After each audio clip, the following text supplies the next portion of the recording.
You walk to your favorite spot in the park. The grass is cool under the willow tree you love to escape into with your current read.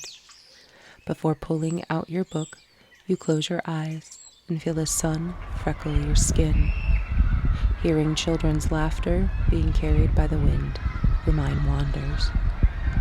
The sounds of chains clinking, crunching rocks under shoes, and water splashing hits your ears. The sounds make you think of how the swing was made, the seesaw. What did they originally look like when they were first built? You think about your broken bone from falling off the top of the monkey bars in 4th grade because Tanner was trying to impress the new kid. You don't hate Tanner, but he was a show-off and the center of attention, even if that meant someone getting hurt. Your mind flashes back to an old Halloween mask and how terrifying those masks were. Did everything start scary before being safe for children during the turn of the century? You then wonder who invented these devices, thinking back to the skin on your legs being shredded down the slide in summer. What sick fuck invented a metal slide that marinates in the sun for hours before children in shorts happily annihilate the backs of their legs? You stop yourself before getting too deep in the rabbit hole of doom. No one would intentionally make something that hurts children, right? Well, I guess you'll have to find out by visiting the playground to really know, huh?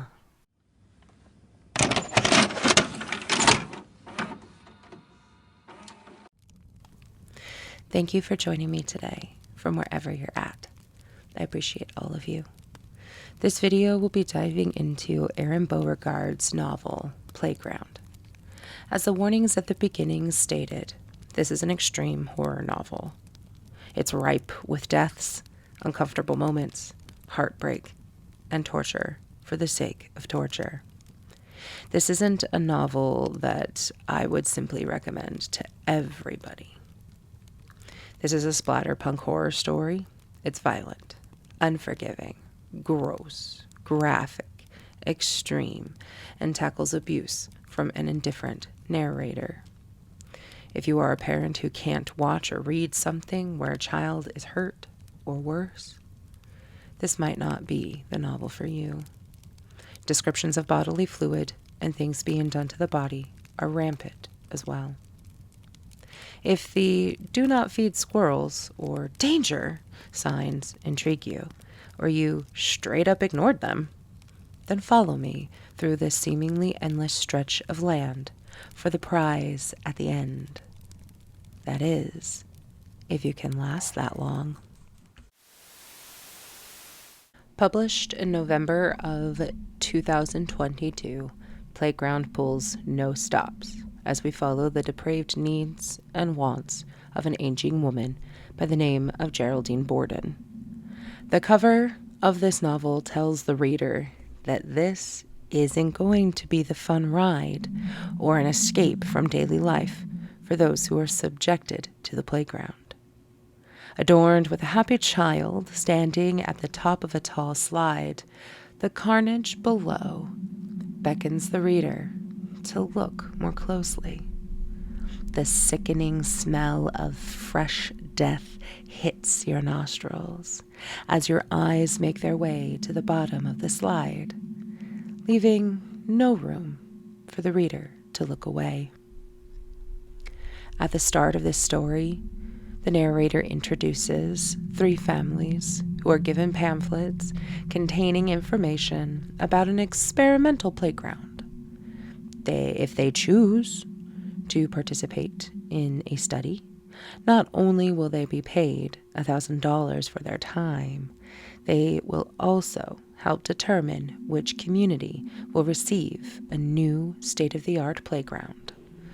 All of this sounds a little bit too good to be true, right? But This is set in New England in 1995. $1,000 can change everything for one person, let alone an entire family. Playground centers around 16 characters and takes place at the Borden estate for most of the novel. Those who reside at the estate are Geraldine, Rock, her quote-unquote butler, and Adolfo Fuchs. Starting with the lady of the manor, Miss Geraldine. She is a vile, vile woman to her marrow. She's an old, selfish woman who uses her power to get whatever she wants, and always has. She will stop at nothing. No knife is too sharp, no toxic vat of chemicals too deep for her. She wants it all, and she'll have it all. When it comes to sex, Geraldine has a certain hunger, a certain taste. The lengths she'll go to get off is extreme. But she knows what she likes. Abusive to the core, Geraldine isn't shy when it comes to asserting her dominance.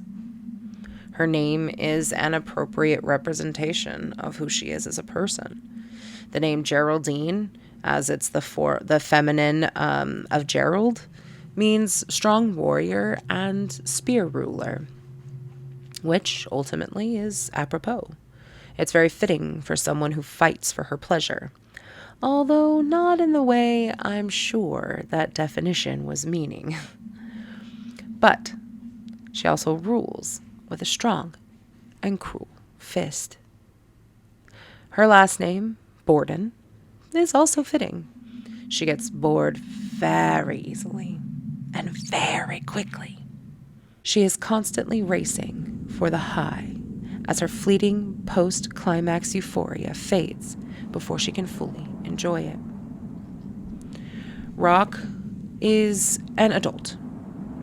He has been put through the ringer, forced to live with Geraldine all these years, and it's not fully clear how exactly their paths crossed, but as the novel progresses, it can sort of be pieced together that the chances of him having been an original victim of Geraldine's playground experiment, it's very possible.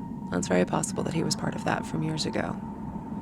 He's become Geraldine's sexual toy as well, expected to do whatever her desire calls for at that moment.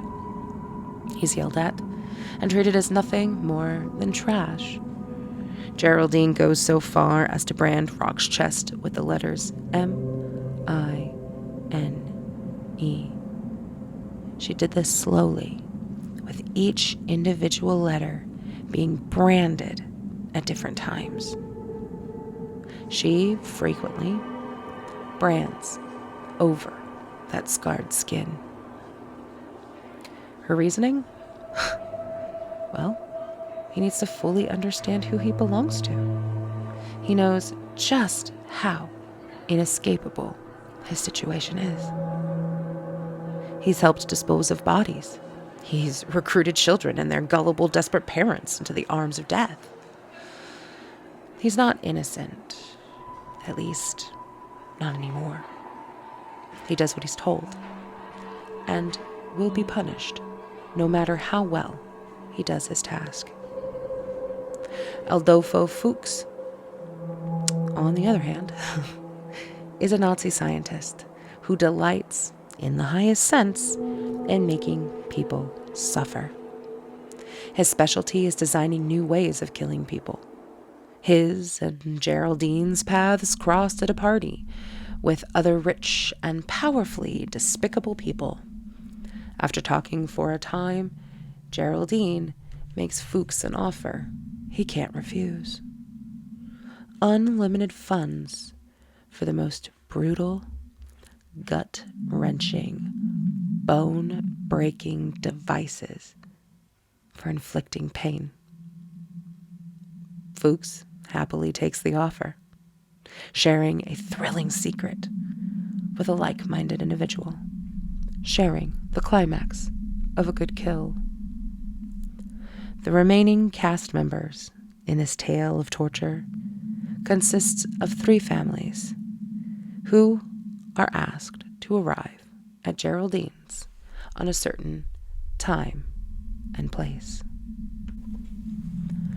The first family to show up is the Matthews. Greg and Lacey are high school sweethearts, wrapped in the glory only high school football can bring you. Greg was on the football team and Lacey a cheerleader.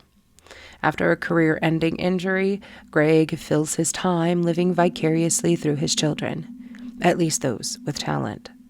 His eyes are on the prize, the only price being his children's happiness. As the narrator puts it, quote, "They weren't just a family. They were an investment, one that should be lucrative, so long as he instilled them with the proper ethic and nudged them along."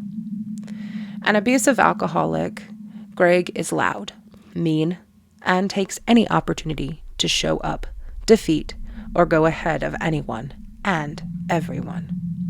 He sees his family as something to be proud of because he runs the ship and he molds them into the vision he has for them as a powerful unit, bringing in millions of dollars a year.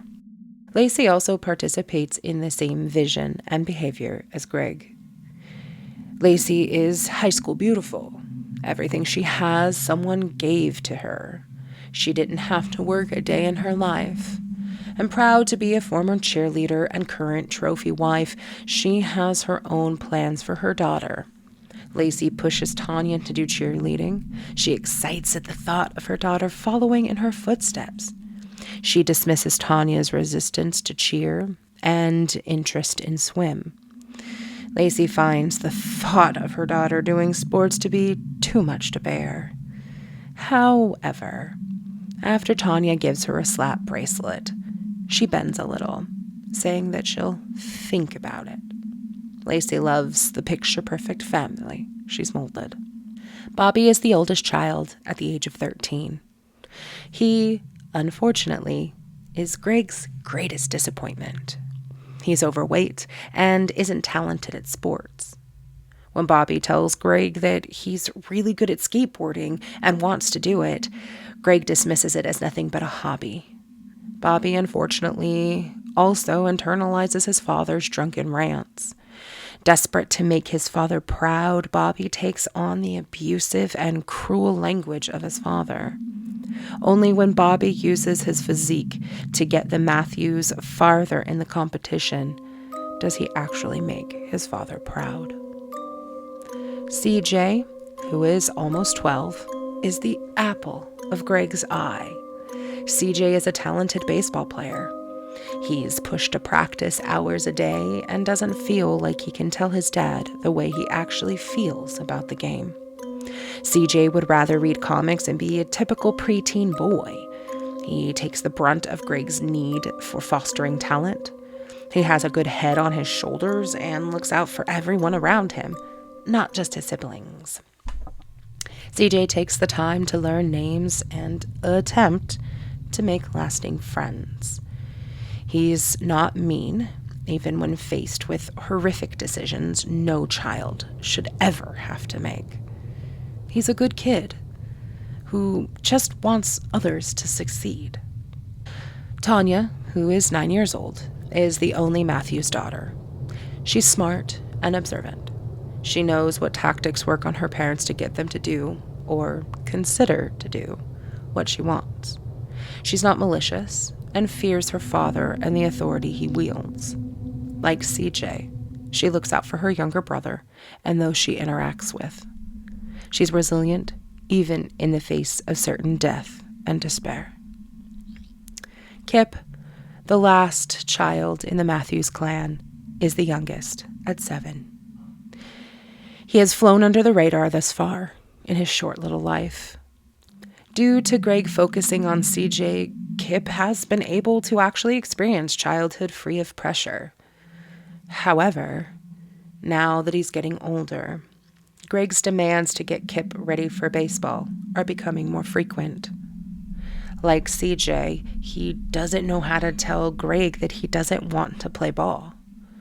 Broken down and feeling like he can't say no, Kip gives in to the demands.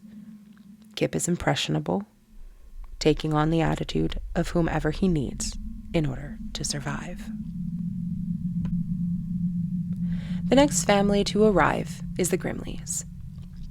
Tom and Molly love each other, but they love their children even more.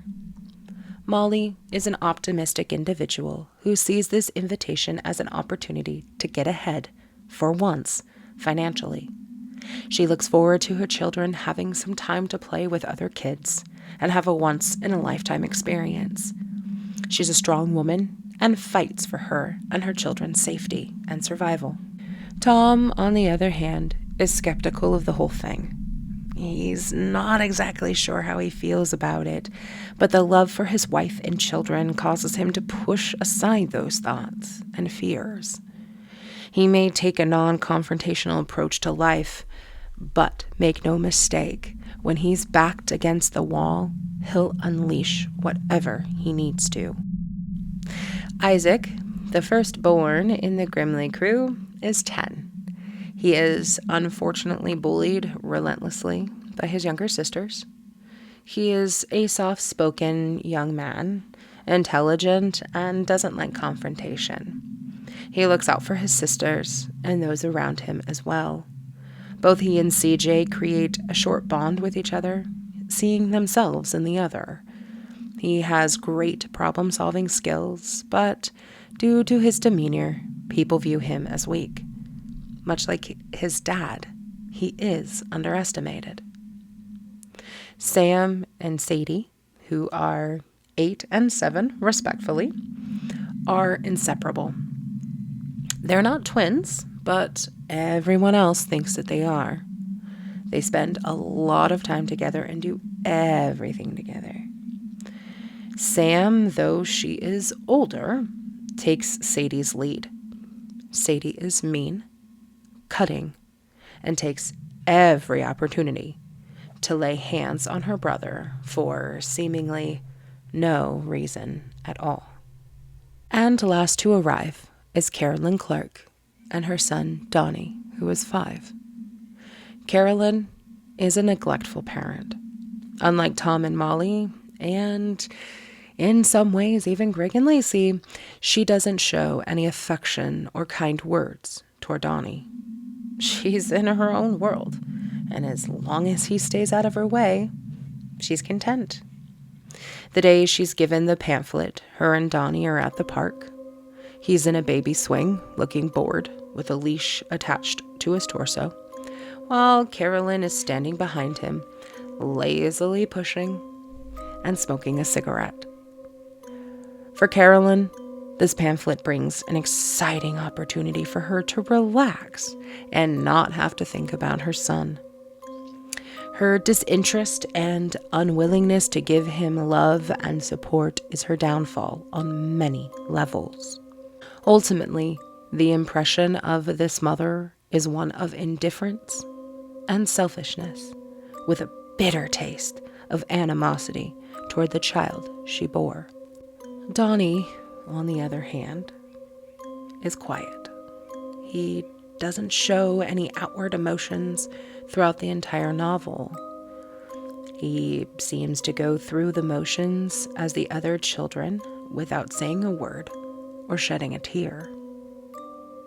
Of all the characters in this story, Donnie is the most tragic and heartbreaking. He has a silent resilience about him throughout his time in the playground, though. And all in all, out of the 16 people readers interact with in this story, only 4 survive. Now, as stated before, this is an extreme horror novel. The gore and blood spatter on the pages are to be expected. This novel is overflowing with death. So, heading into this story, I knew this wasn't going to be a smooth ride, and that most likely the body count would be high. And as we go forward with this video, there will be a lot of spoilers. I will put on the screen as well as in the description as best as I can where spoilers end so that you can skip forward. Ultimately, though, if you have stayed for this long and you continue, take a deep breath and just let it all wash over you. There are a handful of scenes in this novel that I don't think will leave my memory vault anytime soon. One thing that I greatly appreciated about this novel were the descriptors all throughout. There was no room left for the imagination, and that itself added this other level of horror to the entire experience. I felt as though I was alongside the children going throughout this maze of fuckery. The descriptions of not only the death, but, other gross bits was in your face and didn't let up from the start. It created this voyeuristic atmosphere that coupled with an inescapable feeling of dread, and I thought that was fantastic. It did what it set out to do. Make the reader feel like they're face first in the carnage. This novel was both heartbreaking and relentless. The palpable anxiety that hangs between the lines never lets up. Readers aren't able to stop and catch their breath, much like the children in the playground. And again, that level of horror really put this into a just ghastly place, and that's what made me want to continue to read and know more. I haven't been fully upfront with you so far in this video in regards to what's really behind the invitations. The ruse that Geraldine has created is to bring children to her home and to watch them die. She is, though, also looking for someone who can take over her position in the world. She wants to find someone who not only will survive all the obstacles she throws at them, but also someone that she can take under her wing and train to be just like her. She can't physically have children, and as she's getting older, she fears that she won't have anyone to take over her legacy and her work. The Matthews and Grimleys are the only ones who arrive on time to this event. As everyone is being led into the mansion, Geraldine is giving all of them some information on the grounds, the charity, the day, to an extent. After the children are sent to a room to begin their play, the parents, though, are sent to the control room. There, they're shown to comfy-looking theater seats and a wall of screens. Right as Lacey bends down to grab her bracelet, metal neck shackles come out and pin everyone in place. Now confused and terrified, Geraldine divulges the real reason they're all there. And the best part? They get to witness their children's fate. This moment begins the cacophony of screams and terror that continues to the end. On the morning of the big day, Geraldine calls Rock into her room. She wants to make sure that everyone looks their best. As Rock comes into the room, he can see something poking out of the fireplace. A branding rod with a single letter. This is the moment in which we're shown that not only is there the word mine branded on Rock's chest, but also that they're used as punishment whenever Geraldine sees fit. Geraldine is also notoriously horny, and Rock is her plaything. As the narrator describes the way in which Geraldine runs her hands over Rock's back, how she takes off his shirt, and her desire, we sense that there's something sinister under the surface. This is the place in the novel where we're shown exactly how Geraldine operates. She's not shy about it, and neither is the narrator. Soon, our eyes fall to the floor next to the bed. A pair of legs are sticking out. Geraldine mentions that Rock is hers and will always be hers. To demonstrate that, she doesn't share and doesn't take kindly to her things having desire for someone else. She kills the maid she accused Rock of simply looking at. Geraldine killed her as a point. Rock is hers. Period. After taking off Rock's shirt, Geraldine walks over to the bed, lays down, and lifts up her dress. In the stuffiness of the room, with Fuchs sitting on the couch, the grotesque sight and smell as she takes off her panties hits everyone in the face. She reminds Rock that she doesn't use soap because she wants to keep her natural oils and scents. The narrator then begins to describe Geraldine's lady parts. They're wet, they're putrid, they're eager for satisfaction. Their stomach turning on all levels.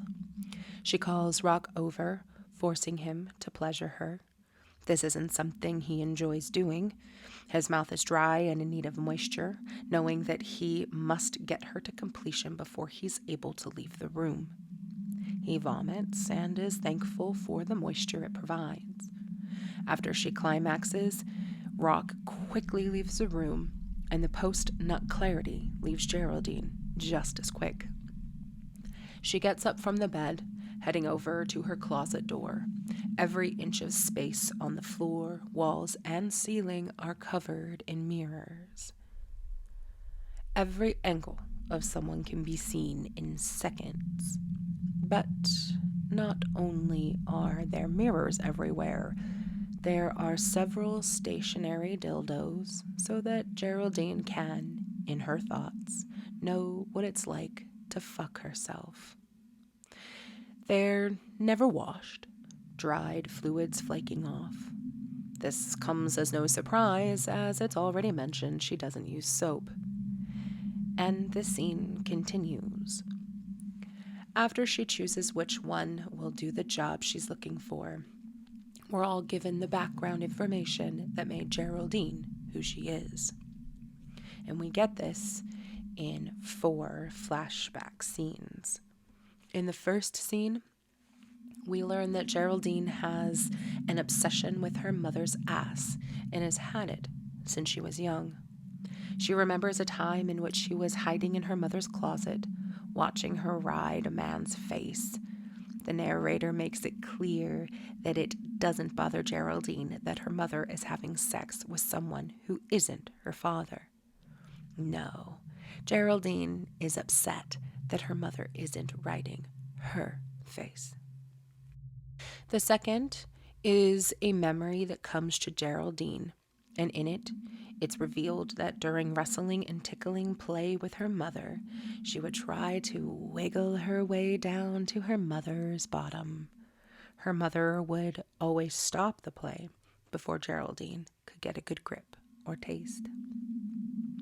The third is a locked memory where Geraldine, after her mother rushes out of the house, is in the bathroom. It's then that she realizes her mother didn't flush before running out of the house. She takes what's inside the bowl, holds them, and does other things with its contents. The final memory that is revealed during this vigorous self-fucking is the memory of her mother's death. Now, Geraldine is standing in a room, presumably either their home or a care facility, where her mother lays in a bed attached to oxygen and machines. We're told that her mother is at death's door, and Geraldine gets an excited arousal watching her mother lying there, defenseless and in a favorable position. After she walks over to the bed, she begins taking off her panties, her mother's mask, pulls up her dress, and sits on top of her mother's face. Geraldine delights in the movement of her mother's lips as she's gasping for air. Geraldine has been waiting for this moment. She is finally able to fuck her mother, and her mother, gasping for air, confused and struggling, tries to move, tries to breathe. And in the panic of being suffocated, Geraldine grinds harder the more her mother struggles. She comes hard, exploding into her mother's mouth as the last of her breath escapes her body. This mother-daughter desire doesn't end with her own mother, even after Geraldine snuffed her life out. During one obstacle in the novel, Geraldine begins to notice Tanya. She starts watching her closely and starts to feel a want when doing so. She gets to the point where she starts to touch herself. She doesn't do it for long, thinking only that she needs to stay focused on the game. This is the only time in the novel where we actually see Geraldine desire someone younger. And she may stop herself, but it does open the door to more of her proclivities. It also begs the question as to whether or not she's taken other children as sexual objects prior to the events in this novel. This is yet another shining example of Geraldine's despicable behavior. Now for the deaths. The first murder happens when Carolyn is beaten to death by Rock in front of Donnie. He doesn't just beat her up. This was bottled up, raw aggression meant for Geraldine. Donnie can't move during the attack. He can't say anything, doesn't have a shred of concerned horror. He's flat and in shock. He watches as Rock not only kills her, but turns her into a puddle of gore.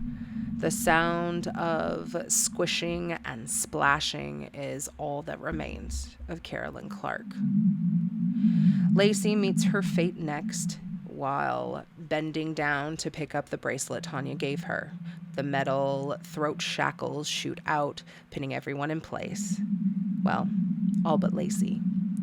For her, the clamps close through her skull before realizing what's going on. Greg initially expresses screams and tears. However, that doesn't last long. As soon as the games begin, he's holding her hand and talking to her. Now for the child deaths. In terms of the names and who these deaths are attached to, I'm going to keep that up to you if you so choose to read the novel. They are very visceral. I'm not going to describe them, but I will say how they met their fate. So, one child is crushed by falling rocks. One is turned into a liquefied human being. One is used as a shield for saw blades. Two are slowly dissolved in a toxic moat of random chemicals. One has the top of their head sliced off, and two survive. Though I had moments while reading where I had to take a deep breath and set the book down, the scenes in this novel weren't so off-putting, where I had to, abandon the abomination. I didn't find that the scenes were overly gross or, had me wondering why those scenes were even there in the first place. Each scene is crafted in such a way where they really solidify just how despicable Geraldine is. We're shown the majority of icky scenes before the families even arrive. It's out in the open, much like the real plan for the day will be out in the open. And it's unforgiving. No place in the novel did I have any sympathy for Geraldine. This early dislike for her sends the reader to be intimately involved in the inner workings of the control room and the playground itself. It created a suffocating claustrophobia, this kind of inescapable panic. Every death in the story was planned and deliberate. Each had its own level of horror. Everyday equipment was turned into places of torture and devastation. I couldn't imagine responding any differently than the victims in this case. You know, they're aged from 7 to 13. Their brains were put through the ringer. They were forced to make tough decisions and watch those they loved be split by saws, blended to juice, and be dissolved slowly and painfully. And that's just to name a few of the fucked up obstacles these children had to work through.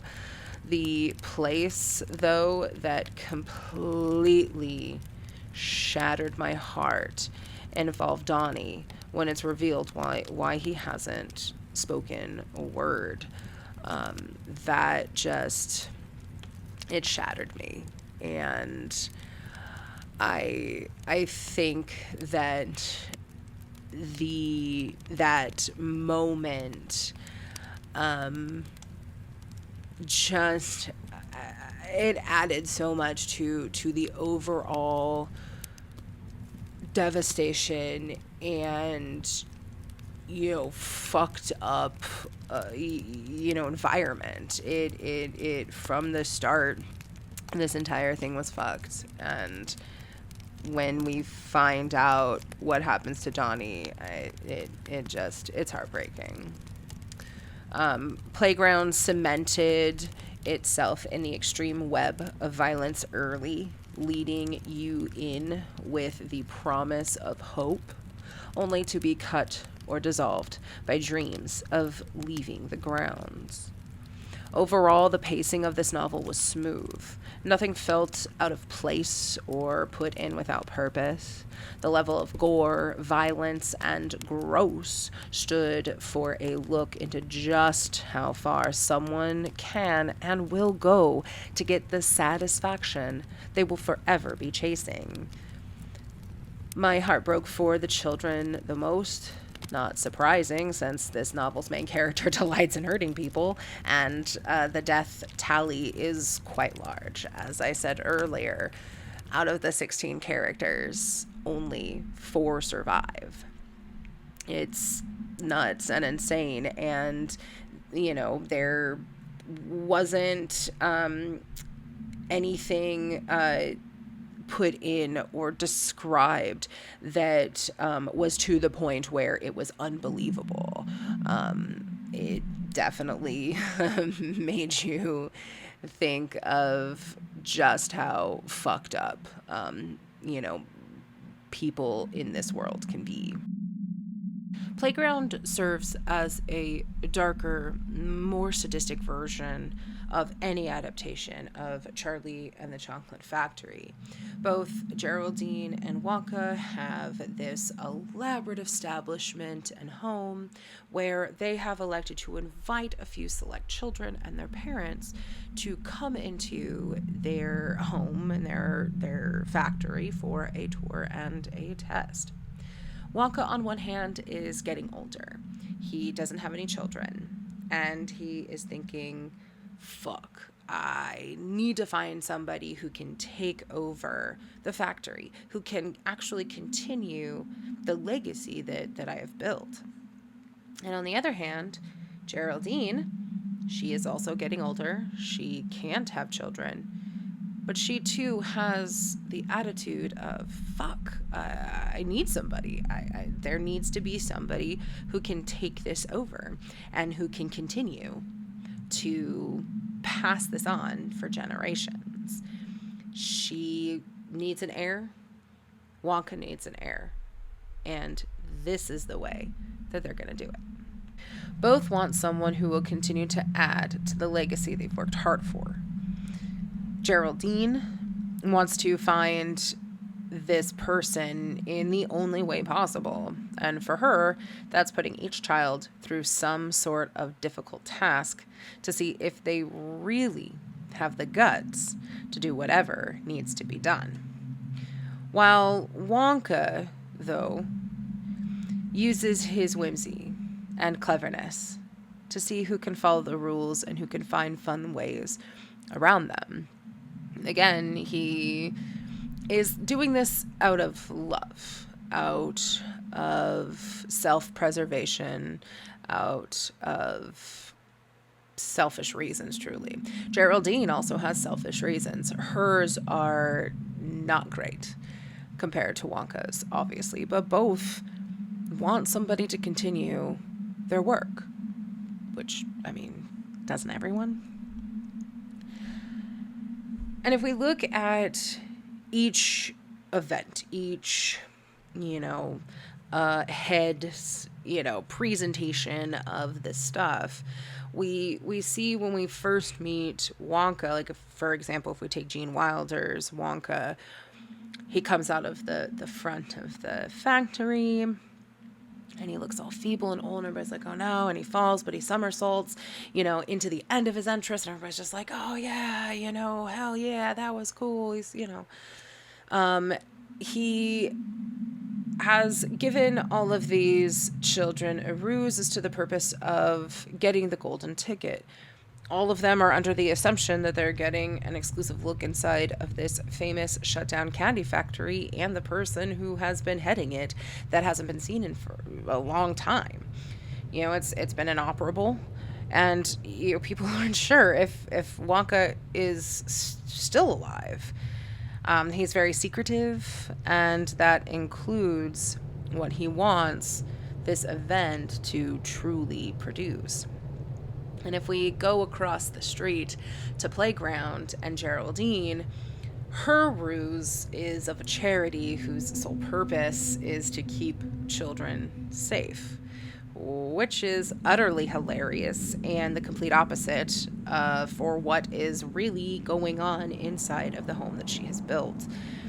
There is no exposition as to if people actually know who Geraldine is, outside of the pamphlets, but her ruse is just as secretive as it is diabolical.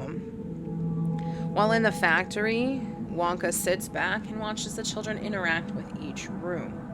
Through each room, there is a warning in regards to not doing something, or that, hey, this might hurt you. And after something happens to a child, what we get is a lesson. We get Oompa Loompas that come into the room. They escort the child and or their parents, depending on, which, room they're in and what happened to the child. And they take them to some other part of the factory. They are out of our sight and out of our minds at this point. As they do this kind of cleanup and damage control, if you want to call it that, they sing a song about the lesson that you should have just learned. Wonka, in each part of this tour and test, he is meticulously watching each child's reaction and mind work through each part of the factory. He's definitely hands off, but he's right there in the action, and he doesn't stop any of them from doing what they want, as most of those children understand all too late. And during the obstacles, Geraldine watches the children through cameras that capture each and every angle of the playground and its structures. Each room has a plaque somewhere near the entrance that outlines a riddle that needs to be solved in order to move forward. these children have to figure out instead of being told in, flowery language, in, double entendres and all of these things. They have to figure out what the fuck it says. And between those lines are warnings to what that room holds and what might possibly be their fate. Oompa Loompas aren't roaming around and giving these children lessons to learn. No, they're learning on the spot. And they are learning that each choice they make has deadly consequences. Geraldine, just like Wonka, watches every single thing from Goreville that goes through on prime TV on each and every screen in the control room. All of them show live feeds. All of them can be moved around. They are there so that she can watch every single moment, every beat of sweat, every confused look, every scream of terror. She can see it all. She wants to find the child that will take over her legacy. And she'll only find that through trial and error. Only this time, this particular event, this particular group of children holds a sense of urgency for Geraldine. This isn't her first rodeo by any means. It's just not clear how many times children have been lured into her home. But it is clear that this is definitely not the first rendition of the playground. In both of these stories, there is an overarching theme, if you will, that there are consequences to actions. We are led, for example, with Gene Wilder's Charlie and the Chocolate Factory, that each child, as soon as they, do something that causes the Oompa Loompas to come out and Wonka to be a little disappointed, that they have perished. However, when we get to the end of the film, we see all of the children who had some sort of complications walk out with their parents. They are still alive. They're still ticking. They might not have perished in the factory, but they're probably scarred. There's something that they probably have some PTSD about. If we look at the children in Playground, though, they are literally met with their end. Only 2 of these children survive, so most of them are just left in pieces or in liquid form for someone else to deal with, presumably Rock or a cleaning crew or something like that. But they're not taken care of. They aren't treated like people. Geraldine, in fact, doesn't give a shit about any child in there, and definitely doesn't show any emotion of sadness or guilt or disappointment in any of the children who die along the way.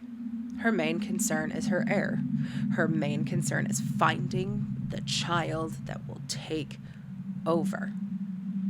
That's her only thing. That's her only focus.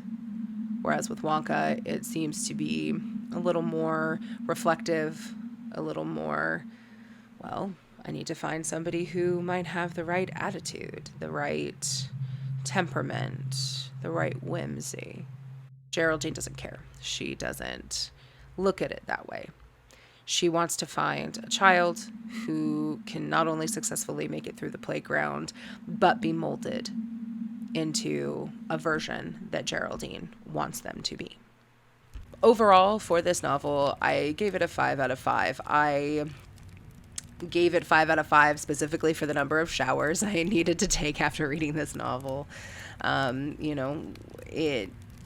It did a lot of things. It did what it was supposed to do, in my mind at least, and in my opinion. It was it was good. I liked it.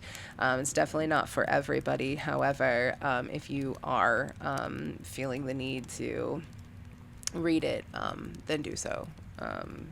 That's all I'll say about that part. Yeah. So 5 out of 5 for Playground. Will you survive, or will your body give up before the finish line? And this, as I said, all throughout for extreme horror fans.